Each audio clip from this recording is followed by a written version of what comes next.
most original talk radio station anywhere. We are LA Talk Radio at latalkradio.com.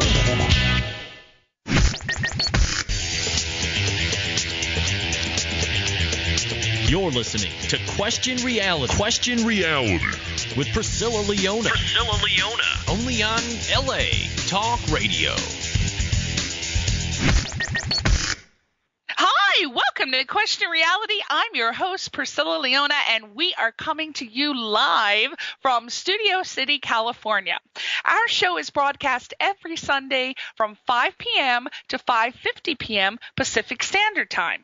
If this is your first time tuning in, our show will help you question your career reality.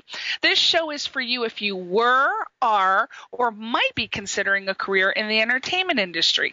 Our guests will provide advice, resource information on how and what it takes to successfully pursue a career in show business. Our guests work in various professions of entertainment, so that means that we will definitely have someone on the show sooner or later from a career that you are interested in. And if you want to check out any of our past guests, read their bios, listen to their interview instantly, or download one of the shows, then you want to go to the LA Talk Radio website, latalkradio.com. You're on there now if you're listening to us. So you want to go click the link at the top of this website that says Channel 1. You scroll down, look for the graphic of our show, which is Question Reality, and you click the link. And this takes you directly to the archive page where you can view view the list of past guests. And our shows are also available for download on iTunes under the podcast section. You just type in Question Reality Radio in the search box. And if you want to find out about future guests, you want to go to our official Question Reality website, and that is questionrealityshow.com, questionrealityshow.com. And we are booked. Our show has become so popular. Oh my goodness, I'm so happy. We are booked all the way until, May, June, and then we have one person coming on in July. So thank you guys for making our show so popular. We got people lined up, but thank you again, everybody, for listening, and thank you for your emails. And my goodness, the word is spread, and we're getting calls and emails from all over the world, and I love it. So many people are being helped, and I've gotten emails from people who actually have moved from other countries. They were so inspired by the guests that have come on the show and told them how they need to do it, how to move here and how to get a job and what jobs they can get. And it's just been really wonderful how many lives that we have touched. So I'm excited. That's what it's all about for me.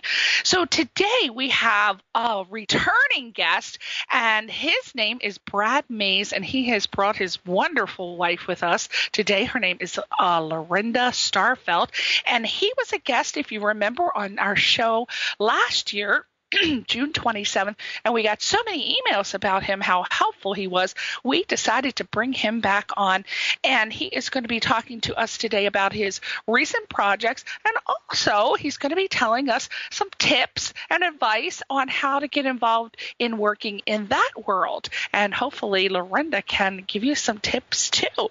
But first, I want to tell you guys about some upcoming things and things that I just really think that you should know about. Now, normally, I do advertisements for various casting workshops and classes and stuff, and I'm hoping to get one in today, but I wanted to really get this out today.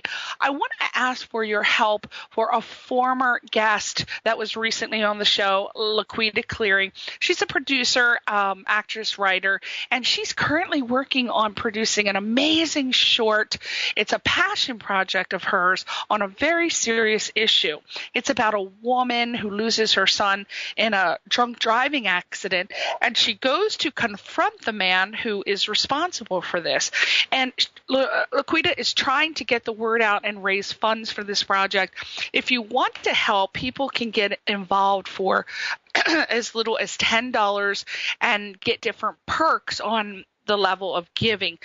So if you could do me a favor and go to the website and donate, or if you don't have any money to donate, just copy the website link and then send it in an email to your family and friends. It would be so greatly appreciated because, as you know, there can just never be enough reminders of why you shouldn't drink and drive. So I think we should do our part and keep the message going and maybe be a part of saving a life. So let me give you that website address. It's indiegogo.com, INDIEGOGO.com. Again, INDIEGOGO.com.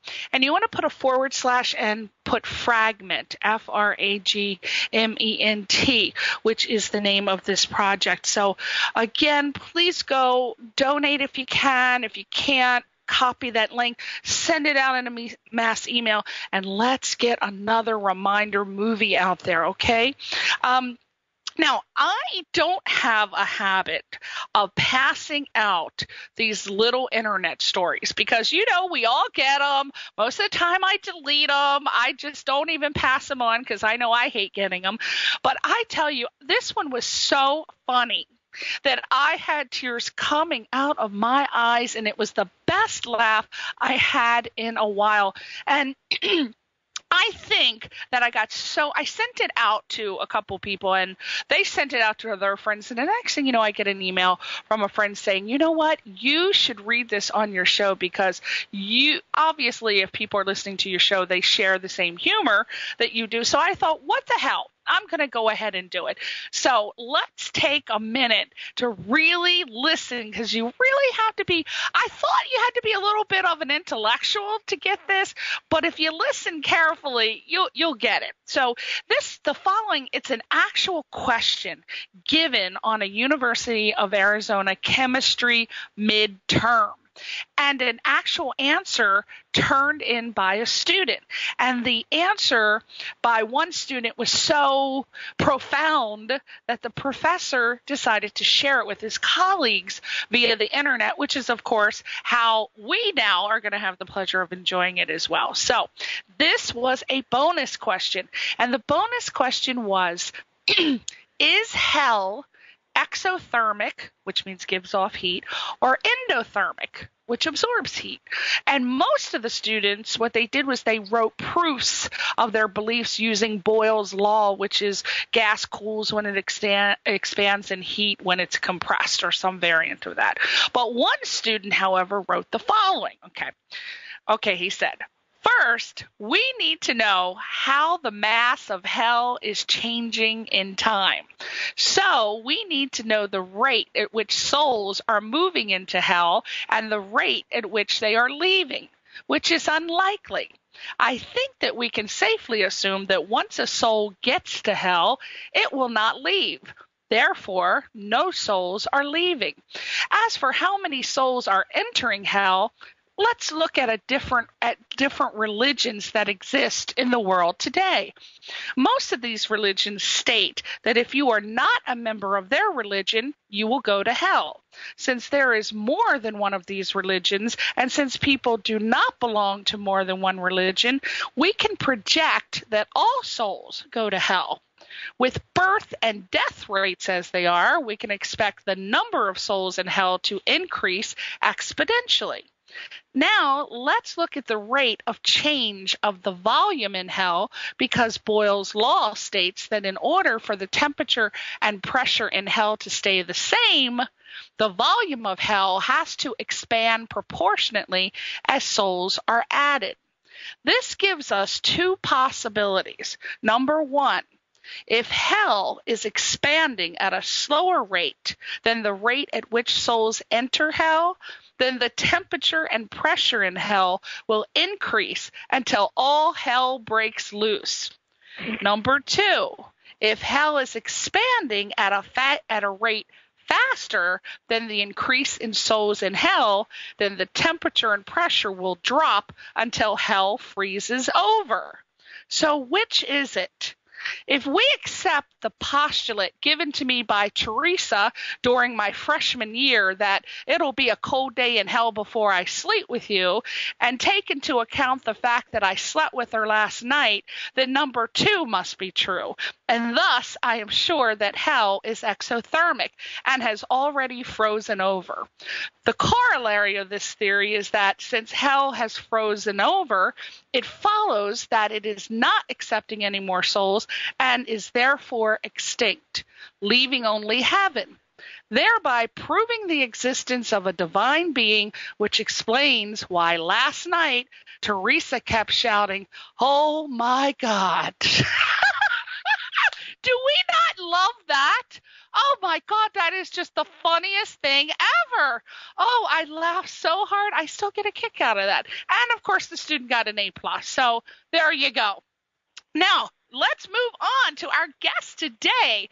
They just both won the California Film Awards, Diamond Award, for their 2009 film release, The Watermelon. Brad is an award-winning veteran of dozens of stage television and independent film productions spanning like 30 years. And his films include the award-winning A Way Back In, The Mackay, and Stage Fright. And Mr.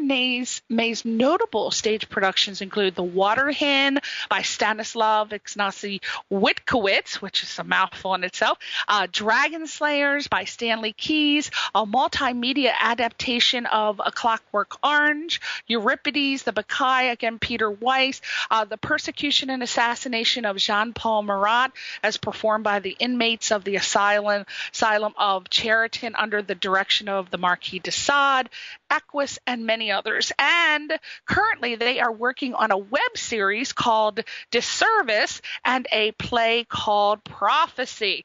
So without further ado, let's talk to them now. Hey, Brad. Hey, Lorenda, are you there? Are you sleeping after that long joke? We're here. We're awake. Oh, we're very boy. much awake. By the way, that was pretty good. He definitely deserved an A+ for that. I think so, huh? That was funny. I mean, he's really stretching the application of logic there, but I think there's a couple of assumptions that really shouldn't have passed muster, but the conclusion was so stunning that. Yeah, you weren't expecting it, right? It just came right out. He was just so serious, and he was like nailing it, and then all of a sudden he brings Teresa in on it. Yeah.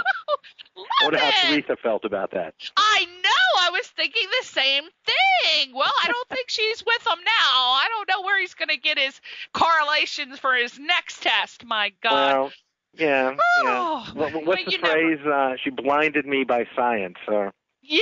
Science, Yeah. Hey, science is cool. Science is cool. As long as you don't blow anything up or set yourself aflame, it's good. Now, a question for you. I know last time you were on the show, you also were about to, there was a new development at that time, and you were going to be directing your first play since 2003. It was the controversial play Prophecy, written by Karen Malpede, and it had just closed in New York. Take us through what happened, because now it's done. Or let's talk about that. What happened? Well, no, it hasn't. Actually, we're just about to start production at this point. It hasn't been done yet. But it's a fascinating piece. It deals. God, Lori, you want to pipe in on this a little bit? Well, it was an exchange I began on a political website with a political blogger by the name of David Swanson, who writes about peace issues. And he wrote about Prophecy, and he was looking for maybe somebody who could stage it in Washington, D.C. And I wrote, and I said, I'm not in Washington, D.C., but I'm in Los Angeles. My husband is, an established director, and I'd certainly be interested in taking a look at this. So he sent the play over. Brad read it before I did it and was just like, holy cow, this is some kind of piece of work.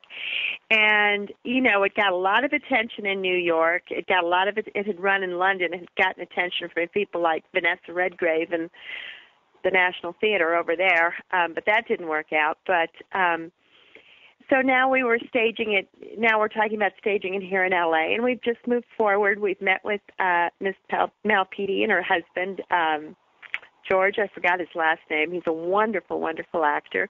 And, we had a real meeting of the minds, and we've decided, the only kind of art that I'm interested in pursuing is art that I can sink my teeth into and just pursue with all the heart and soul and ambition and drive they've got. I don't ever want to have hesitations about a project that I'm associated with, I just want to feel good. I want to be able to pitch it to anybody, And when we read the play, it was clearly a play that functioned at that kind of level. And so, Brad, Karen, George, and I got together, and the meeting went great. We were each who the other was hoping we'd be. And so we decided to move forward on production. We had our first table read a couple weeks ago, and that went pretty well. We haven't finished casting or anything like that, but, now we're on to the next stage of production, and Brad is talking to production designers and costumers and all that kind of thing. Yeah, we're basically going to use the same design team that worked on the show in New York, and we're going to recast it. We have a woman playing the lead role that I feel very strongly about. Actually, she was involved in the production of A Clockwork Orange I did 8 years ago. Her name is Mary Elizabeth Barrett. Fantastic actress, phenomenal stage actress. And she had a huge scene cut out of There Will Be Blood. She had a scene just between herself and Daniel Day-Lewis.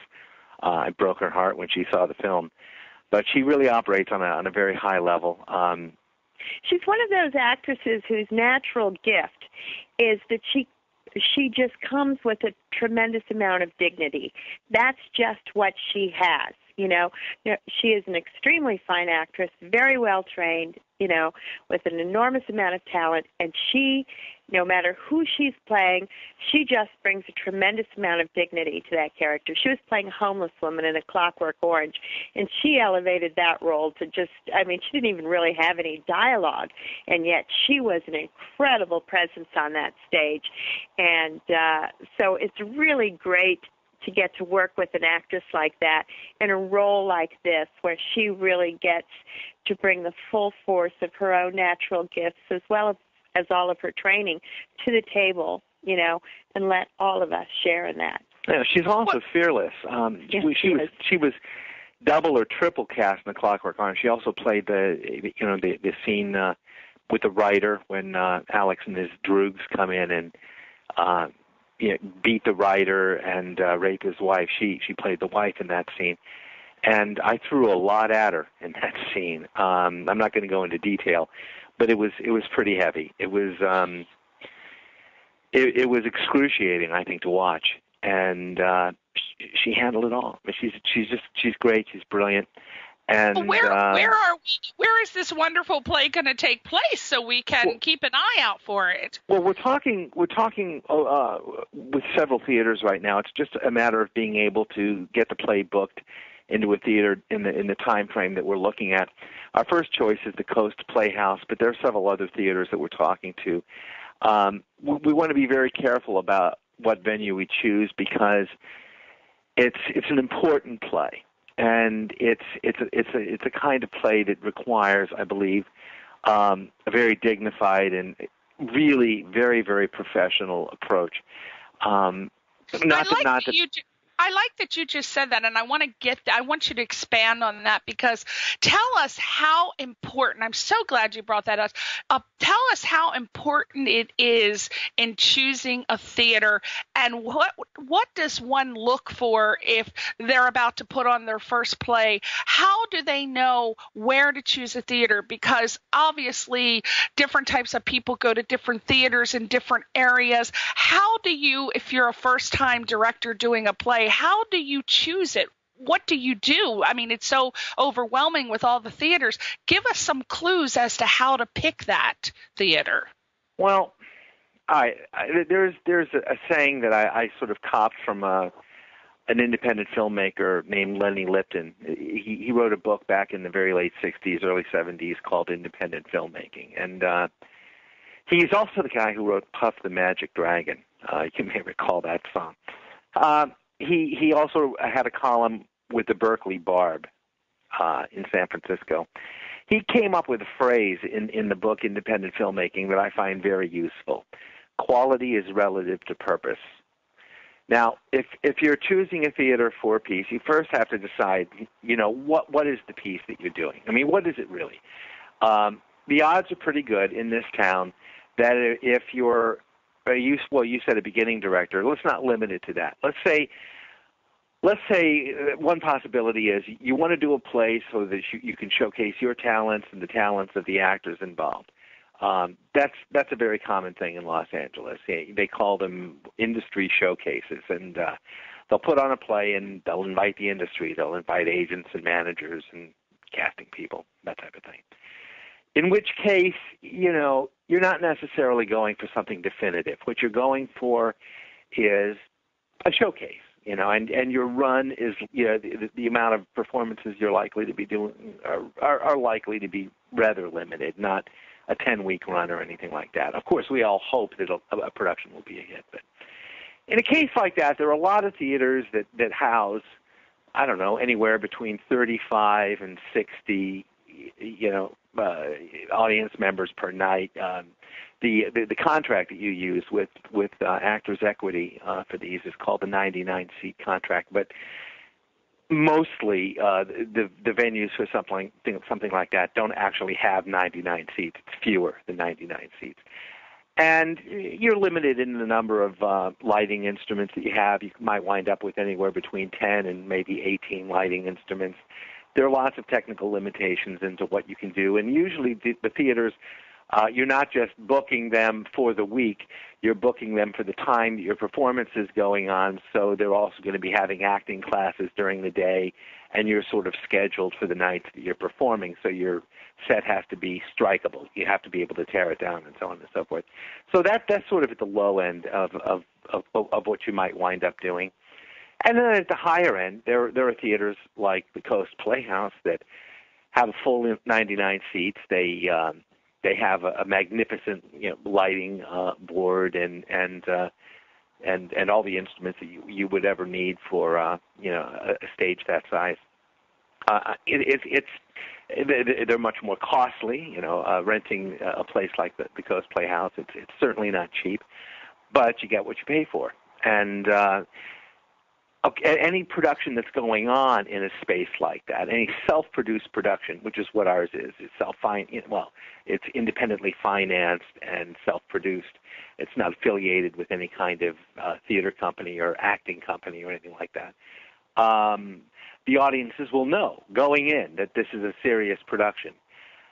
And the reason I feel that I want to do it at a venue like that to do Prophecy there is that there really are this is not the kind of play where there are conceptual tricks or hooks. This is a drama that is very much to be taken at face value.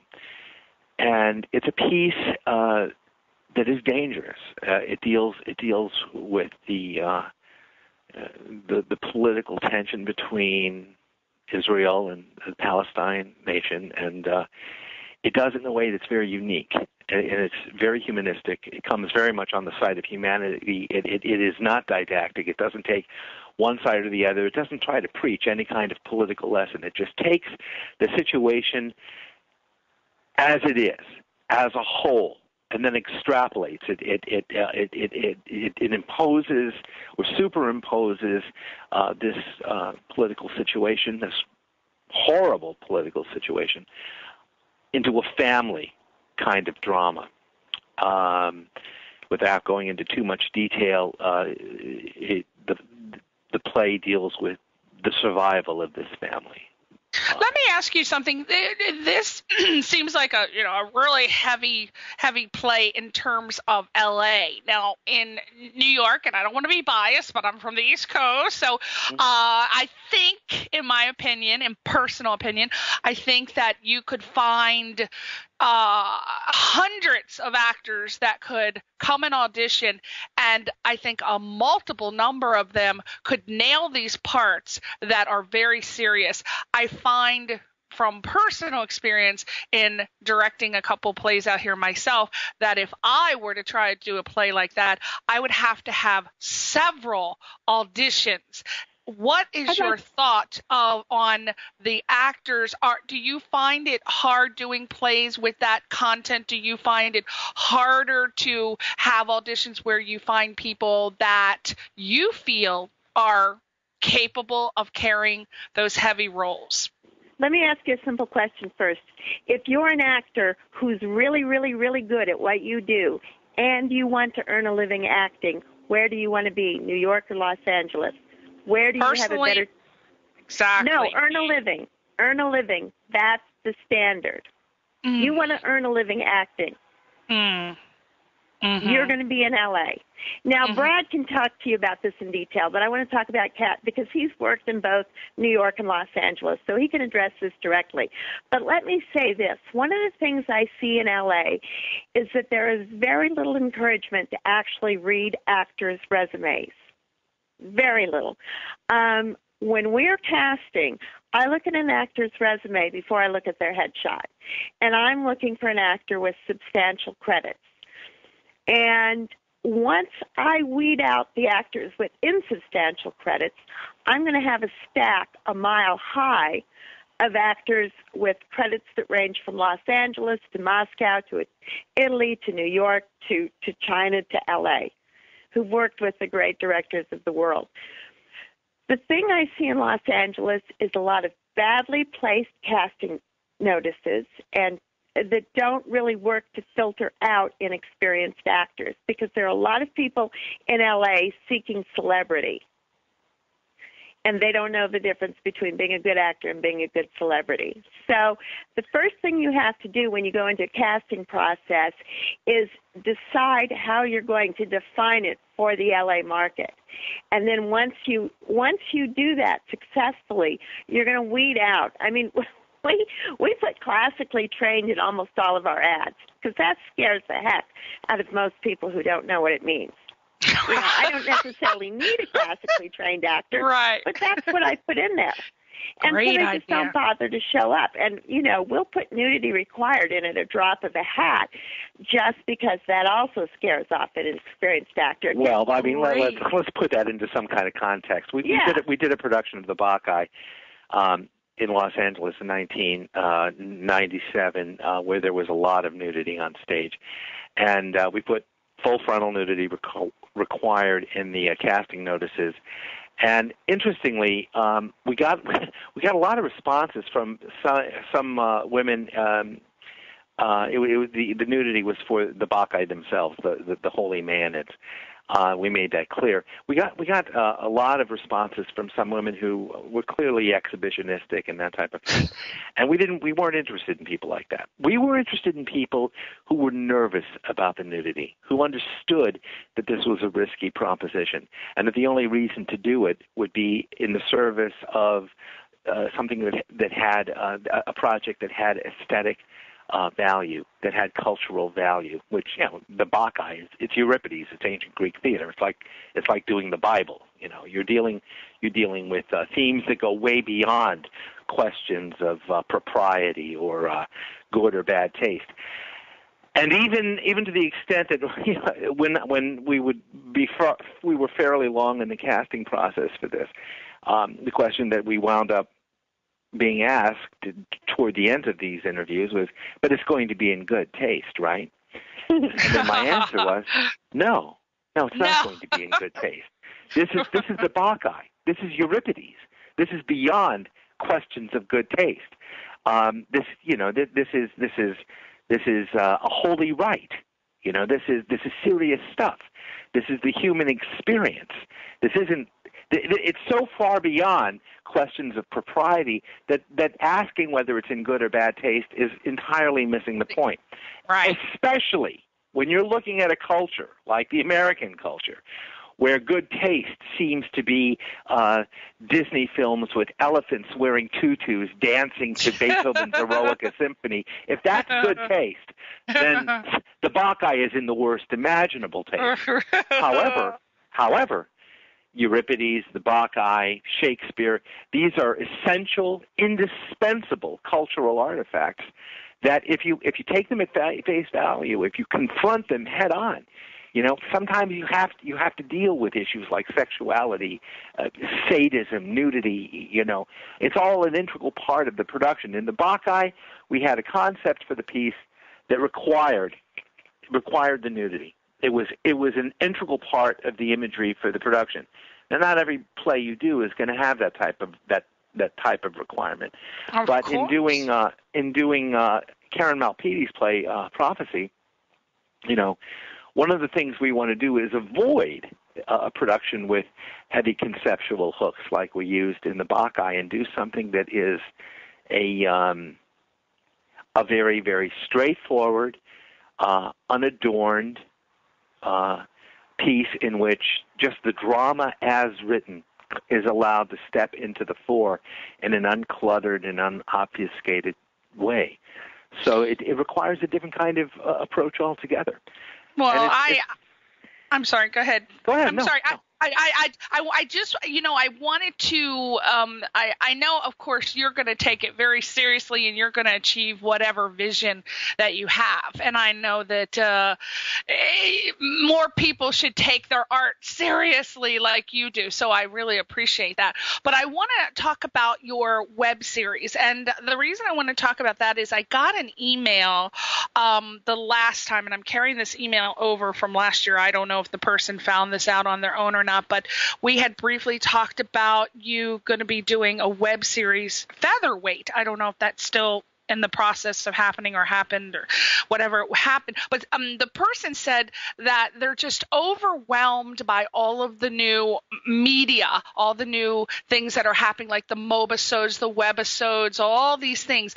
Now, it's fascinating to me that a person who takes theater as seriously as you, because it is a beautiful art form and you should take it serious. I don't believe you should do it unless you do. But for you to be able to acclimate to this new medium, web series and or mobisodes, tell me, one, how hard is it to go? Can every theater director do it if they want to get their toe wet? One, if so, are there going to be major mentality changes? And three, I don't know what number I'm on, but tell us how one goes about doing a web series, because it is still baffling to a lot of people. How do you get it up? How is it different from doing a play? I hope you remember all those questions. Go. Lori's the person to answer that stuff. Okay, let's do it, Lori. Let's do it. Well, I want to say the thing that happened with customer disservice that I start off is something that ties in to a question you asked, Brad, about directors staging their first play. When we went to do customer disservice, the first thing to look at, as it would be for a director staging a first play and looking at venues, is what can we afford? With customer disservice, it was a real no-budget piece.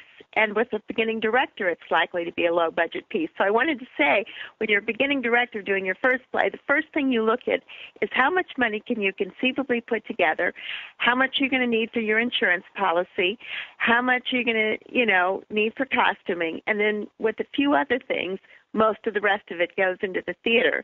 And that's how you figure out what theater you're going to rent, to be perfectly honest. Mm-hmm.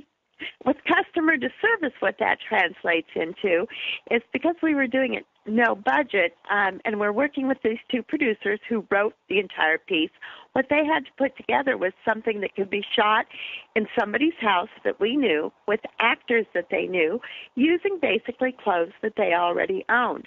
That was the fundamental requirement. And Ron and Scott did that brilliantly. For the director, it's a matter of, well, Brad really needs to address this. Staging, I think, is where a lot of theater directors get hung up when moving into film.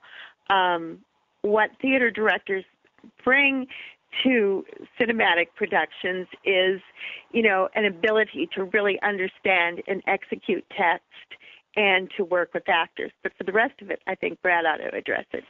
Well, let's see. The two producers of Customer Disservice, Ron Williams and Scott Weisenfeld, they're writing partners. They've been working together for a long time, and they like many writer-producers, they've been having a lot of difficulty getting projects off the ground.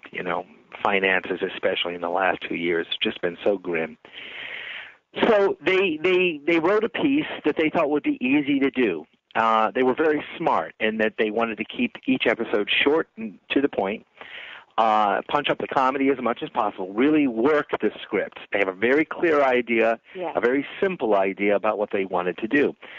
When they had their scripts in place, the next thing they did was go out and secure the participation of two marvelous, professional, highly professional comic actors. Who were friends of theirs. Yeah, well, they happen to be friends of theirs. But the main thing is they're very, very professional in what they do. A guy named Frank Noon and Johnny D'Agostino. And then we all got together for a table read. We just got together very loosely at our place and went through the first 10 or 12 scripts that they had written for the series. And I made little notes here and there, but basically I decided during the read-through several things. One, the scripts were good. They might need a little bit of tweaking here and there, but the scripts were solid. They were funny on their own.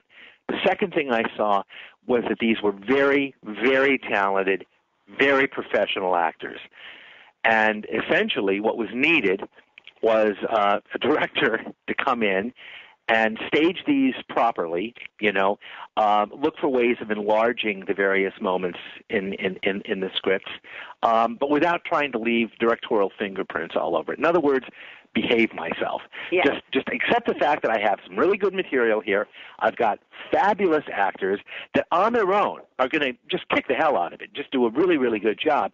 It's my goal to make sure that it's filmed properly, that it'll edit together well, that all the physical possibilities are explored, and that if, and that the moments as written can be taken as far as they can be taken.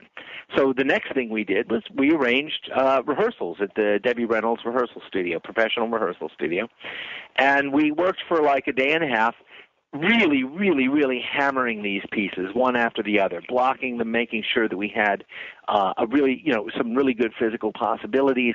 We really explored each episode as fully as we could during the time. That meant that when we finally got together to shoot, and we had our director of photography, and we had a production designer, and all the other help that we needed. That when we showed up to actually shoot this, that their lines were down, they were ready to go. We had been through the material, so that we didn't have to waste time, regrouping on that level. We would essentially just set it up and go through the piece as written and as rehearsed, make some final adjustments and changes, and then start shooting. We were able to get through 10 episodes in 2 days by doing it that way. I agree. I really like the organization with that. Now, when you finish shooting, talk to us about, okay, you got your product. Let's go and turn it into a web series. Take us through what does one need to do to turn it into a web series? Well, post-production, which includes editing and adding music and deciding. You edit the piece itself. You add music. You engage in sound editing and add titles and everything. But what you also have to do, and this was something that was really, really important for this piece, you have to decide what the presentation itself is going to be. It's one thing to edit. It's one thing to cut it together. It's one thing to butt one shot up against another one and get the pace right and make sure that the jokes all work and everything looks good and the color correct. But it's another thing entirely to exercise showmanship, pizzazz. It has to be a presentation. The music and the images have to pop together in the opening credits. The way it ends has to be distinctive. You have to have a distinctive opening and a distinctive ending, because actually what you're doing, you're presenting a piece for people who are lifelong television watchers. So they expect a presentation to have a certain level of polish, a certain level of pop. I just chalk it up to showmanship. So you have to make sure that all of your post-production elements are very much in place. We got a guy named Barrington Van Kampen to write theme music for the piece, and he would give us little moments to pop in. When a gag occurs and you have a laugh, there might be a little musical thing there that just sort of pops in. But he also wrote the theme music for the beginning and the end. He incidentally did some of the music. He did a very lengthy musical cue for the Watermelon and did a wonderful job. Plus, on the Watermelon, we used a Patsy Cline song. Well, it's a Willie Nelson song Patsy Cline made famous, called Crazy. And we couldn't afford to use the Patsy Cline recording, so Barrington executed, and he arranged and he conducted and produced a sort of a copycat version of that piece, a note-for-note reproduction of the Patsy Cline original. So he's somebody that we have some history with, and he did the theme music for the piece. So the editing and the music all have to work together, but and you need good editors. You need somebody who knows what they're doing. And it turns out that I edit all my own stuff, so that keeps costs down. What do you edit it with? Use Mac Avid or Final Cut Pro? I cut on Final Cut Pro. Final Cut Pro Studio 2. Okay, so Final Cut Pro Studio 2. Everybody, it's a great system. It's wonderful. I love it. Maybe. Which one did you say? Which one did you say? I'm sorry. Final Cut Pro. It's not Studio 2. It's Studio 3 I'm working on now. Final Cut Pro. Yeah, Final Cut Pro. Yeah, all right, so you got it done. Everything's ready to go. There's nothing else that needs to be done. You go, you buy your website domain name. Take us from there. Well, we had a deal in place before we even started shooting with Stay Tuned TV. And there are lots of websites who are looking to position themselves as the premier resource for web series that are looking for material. So if you can put together a web series, you can find somebody who will host that for you for free. What are some of the names? Do you know off the top of your head? Well, you should talk to no, I don't actually. I know Stay Tuned TV. I did all this research months ago, and now I've forgotten it. What I would like to talk about, if you're interested in, Priscilla, because web series are perfect for beginning directors, is what it is a beginning director should think about if he wants to do a web series. That's what I'm trying to get at. I love that. Okay, let me talk about that a little bit. Yeah. What you need to look at, the first and foremost thing you need to do is gather a list of your resources. What locations can you use for free? Your mom's house, your dad's business, your grandfather's church, the pizza shop you've been going to every Friday night for 6 years, whatever. Just draw up a list of locations you can use for free. Churches, pawn shops, bars, whatever. Whatever. Any place you don't have to go to a bureaucracy to get to yes, that's someplace you want to have on your list. And then you want to look at your friends. Ron and Scott were really lucky because they've lived in L.A. for many years, and they have a lot of friends who are really, well-known, established actors. So they had it easy there. But do you have any friends that are genuinely gifted actors? Have they been through a theatrical training program at a university? Do they know what they're doing in front of a camera? If the answer to that is yes, talk to them. See what they'd be interested in doing, because they may have a character that they're working on. And when you have an idea of what resources you can get for free, then begin putting your story together. And you're going to write a script for a web series, and so it's going to be 2 to 3 minutes long, which is perfect for a beginner. It's just perfect, and you have to be able to tell that story in a short form very quickly. And then once you've put a script together that doesn't involve banks, police cars. You can't believe how expensive it is to rent a police car in L.A. It's incredibly expensive to get a police car for half a day. Don't have it in there. You can't get a hospital. You can't get a school. Leave those things out. Just keep it to things you can get for free. And if you have to spend money on something, spend money on a DP. If you don't know how to shoot, spend money on a DP. Director of photography. Yes. And spend money on an editor. Do not get some guy who's looking for footage for his reel, because he's not going to be able to fix any of the problems that have come up in your production, which are inevitably going to come up. An experienced DP is going to prevent problems from happening. An experienced editor is going to fix problems that did happen. That's where your budgets need to go. Including acting Excellent. problems, including performance problems. Yeah. Wow.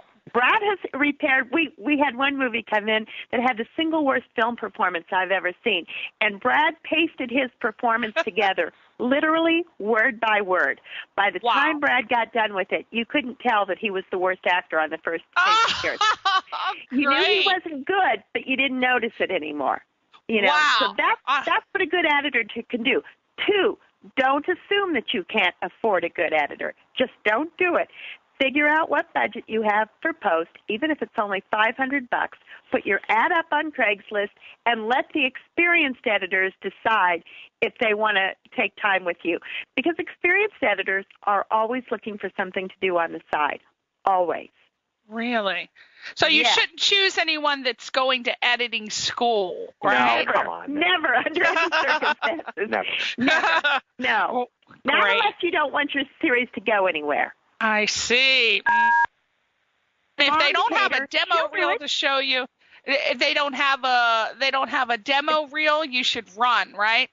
Yes, exactly. If they don't have an IMDb with at least 4 or 5 hits on it, you should run. Got it. So the ones that want to do, I'm actually about to produce a 10-minute project, and I have had several offers from a guy who wants to be the cinematographer and the editor, and unfortunately, he has no credits. He seems like a nice guy, but I mean, come on, he says nice like guy. I'll do it for free. And I'm like, no. No, if somebody wants to do their beginning directing, they need to do it on their own dime. Exactly. What they're going to do is just make a lot of mistakes. Exactly. I mean, look, we could spend 2 hours. I could go over, a number of projects done by other directors that I've been hired to fix. Okay? I could go into the legion of mistakes people make. Somebody who has never completed on a directorial level a finished film is not someone who is even remotely capable of doing your piece. Exactly. What they're going to do is make every mistake in the book, and you, in the end, you're going to wind up with nothing, and you will have paid for it. Lorenda, this is harsh, but it's real. Yeah. I mean, somebody who has never flown a plane, are you going to hire them to take you from one state to another? Well, no. Of course not. All right. Well, maybe they know how to fix the plane, but it doesn't mean they know how to fly it. Right. Exactly.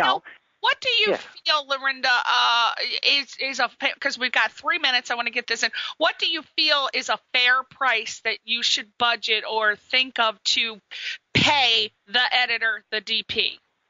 For a short? I mean, for a short, I think you should, what's going to happen is you should figure out what your budget is and then put the ad up. Hopefully if it's a 2-day shoot, you've got at least $500 for a DP. That's way, way, way under market, But you know what? DPs are always looking for stuff for their reel. They're always looking for something that's well written for their reel. They're always looking for something that has good actors, because one of the things DPs in LA have a tough time doing is, they're masterful DPs in this town. There's no shortage of that, but there is a shortage of high-quality projects. So they're always looking for high-quality projects. I would say for a two-day shoot, your minimum fee should be $500 or $600, and you're going to have a tough time, but there's going to be somebody who's going to write and say, let me see the script. A friend of I'm not going to tell that tale since we don't have a lot of time. And the same thing with post-production.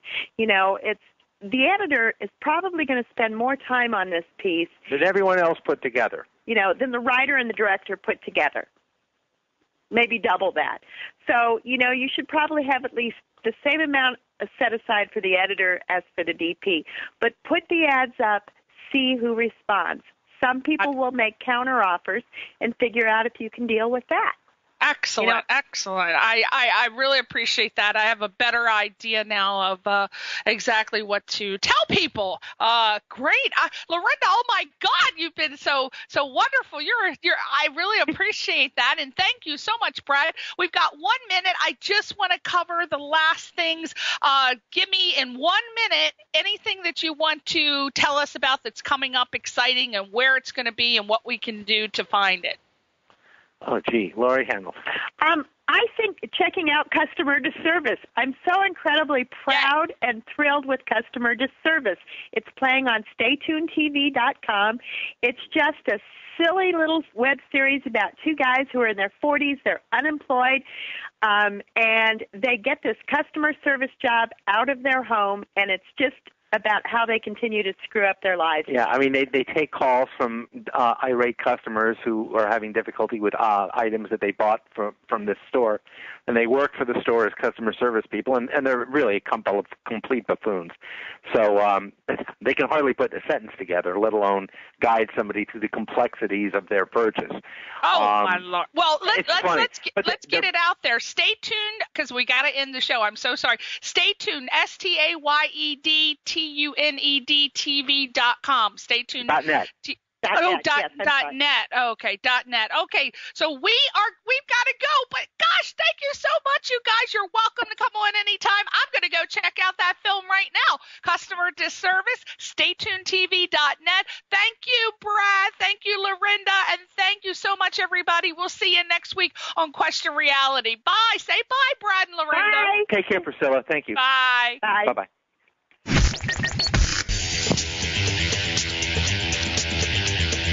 You're listening to Question Reality. Question Reality with Priscilla Leona. Only on LA Talk Radio.